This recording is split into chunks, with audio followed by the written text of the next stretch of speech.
दोस्तों, मैं आपका एडवोकेट तैमूर हुसैन बहरानी। आज का हमारा जो लेक्चर का टॉपिक है वो है कोर्ट फीस एक्ट 1870। 11 मार्च को ये इम्पोज हुआ 1870 में। कोर्ट फीस यानी जो हम कोर्ट में फ़ीस अदा करते हैं, इसका पर्पस क्या है, इसका ऑब्जेक्टिव क्या है। पहला ऑब्जेक्टिव ये है कि गवर्नमेंट ऑफ पाकिस्तान हमारे जुडिशल जो भी चीज़ें हो रही हैं, कोर्ट्स चल रही हैं, जुडिशल ऑफिसर्स काम कर रहे हैं, जजेस काम कर रहे हैं, उनके लिए रेवेन्यू इनकम जनरेट करना, ताकि वो जितना भी प्रोसेस है वो उसके लिए एक इनकम जनरेट हो सके थ्रू दी कोर्ट फीस। दूसरा इसका ऑब्जेक्टिव ये है कि मल्टीप्लिसिटी ऑफ द सूट्स जो है उसको रोकना। एक बंदा एक से ज़ायद 5-10 सूट्स दाखिल ना कर सके। तीसरा ये है कि वेट प्रोसीडिंग्स जो without any cogent reason, without any किसी भी ज़रूरी एतबार से किसी को तंग करना या ब्लैकमेल करने के हिसाब से एक बंदा केसेस पे केसेस, दावे पे दावा दाखिल करता जाए, इन सारी चीज़ों को रोकने के लिए एक लिमिटेड कोर्ट फीस जो है वो मुतारिफ़ कराई गई और वो इम्पोज होती है। अब केस दाखिल करने वाला मुद्दई, प्लेंटिफ जिसे कहा जाता है, और डिफेंडेंट जवाब दहिंदा, जो जवाब जिसे देना है, जिसके ख़िलाफ़ मुद्दा केस दाखिल हुआ है, तो वो रिटन स्टेटमेंट जमा कराता है। इसी तरह से हम रिव्यू, अपील, रिवीजन और मिसलेनियस एप्लीकेशंस जो हैं, ये सारी चीज़ें लॉ के अंदर, कोर्ट के अंदर जो प्रोसीजरल लॉ है उसके अंदर ये चीज़ें सारी फाइल होती हैं और इन सब की एक फ़िक्स्ड अमाउंट है जो फ़ीस का रखा गया है।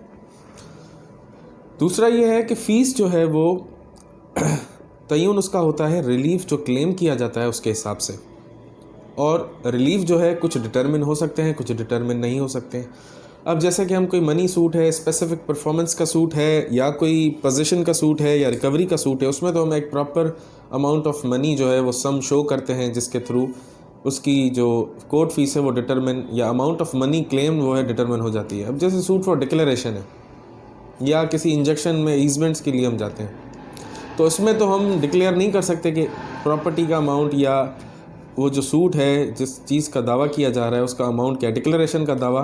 तो फिर उसके लिए हमें एग्जम्पशन दी गई है कि कोर्ट फीस जो है 25,000 से लेस अमाउंट का कोई भी दावा किया जाए तो उसमें कोई फ़ीस दरकार नहीं होती, कोई कोर्ट फीस नहीं होती। अब उसका तरीक़ेकार क्या है, 25,000 से नीचे यानी लेस दैन 25,000, इट मीन्स 24,999 तक उस अमाउंट की कोई कोर्ट फीस नहीं है।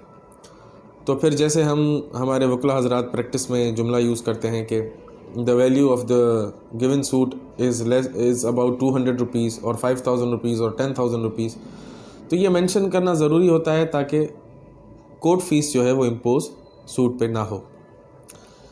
बेसिकली जो कोर्ट फीस का रेट है वो 7.5% मुतय्यन किया गया है। 7.5% से मुराद यानी 100 रुपये अगर किसी चीज़ की वैल्यू है तो उसका आपको 7.5 रुपये फ़ीस अदा करनी है। 1,000 रुपये है तो 75 रुपये, 10,000 रुपये है तो 750 रुपये। इसी तरीके से अब फॉर एग्ज़ाम्पल 25,000 से आपकी सूट वैल्यू क्रॉस कर गई, तो आपने जो भी अमाउंट है उसका 7.5%, फॉर एग्ज़ाम्पल लाख रुपये है तो उसके 7.5% 7,500 रुपये। 2 लाख रुपये है तो 15,000 रुपये। 2 लाख से लेके चाहे 2 अरब या 2 खरब तक कितनी भी वैल्यू का कोई सूट है तो वो उसकी मैच्योर वैल्यू जो 15,000 कोर्ट फीस की हो जाती है 15,000 पे आके, तो फिर वो 15,000 रुपये ही है, उससे ज़्यादा नहीं है। यानी 2 लाख तक 15,000 रुपये आपने जमा करानी है फ़ीस। 2 लाख से ऊपर कितनी भी इन्फिनिट वैल्यू का जो केस है, जो उसकी प्रॉपर्टी का सम है या रिलीफ क्लेम जो किया जा रहा है, तो उस पर आपको 15,000 रुपये फ़ीस जमा करानी है। कौन जमा कराएगा? जो केस दाखिल करेगा, प्लेंटिफ, मुद्दई। अब इसमें हम वकीलों के पास जो सिविल प्रोसीजरल लॉ में 7 रूल 11 की जादू की छड़ी दी गई है, जिसमें हम रिजेक्शन ऑफ प्लेंट में जाते हैं, तो उसमें यह भी ऑप्शन होता है कि अगर जो प्लेंटिफ है वो केस दाखिल करता है और अंडर वैल्यू जो है कोर्ट फीस अदा करता है या फ़ीस अदा ही नहीं करता, इस पर भी वो प्लेंट रिजेक्ट कोर्ट डिटरमिन करके उसको कर सकती है। और ये ज़रूरी नहीं है कि डिफेंडेंट वो प्ली उठाए या ना उठाए। अगर कोर्ट डिटरमिन करेगी और देखेगी कि इसकी प्रॉपर स्टैम्प्ड फ़ीस प्लेंट के साथ जमा नहीं हुई, तो वो प्लेंट को 7 रूल 11 के तहत रिजेक्ट कर सकती है। इसके साथ अंडर सेक्शन 148, 149 CPC, इसमें हम वकला हजरात को ये ऑप्शन है कि वो इनलार्जमेंट ऑफ टाइम की एप्लीकेशन देकर फिल वक्त अगर आप फ़ीस जमा नहीं कर सकते, फॉर एग्ज़ाम्पल आपने कोर्ट फ़ीस ली और वो किसी और काम में खर्च हो गई, तो आपको मजबूरी है कि आपको दावा करना है, केस दाखिल करना है, तो फिर आप उसके साथ CPC 148, 149 की एप्लीकेशन देंगे इनलार्जमेंट ऑफ टाइम की, जिसमें कोर्ट डिटरमिन करेगी या तो आप पर मंथ के हिसाब से इंस्टॉलमेंट में, या फॉर एग्ज़ाम्पल 1 मंथ के अंदर या 2 मंथ के अंदर कोई टाइम फिक्स कर दी कि इसमें आप ये जमा करा दें और आपका जो सूट है वो पेंडिंग ना रहे, वो चलता रहे।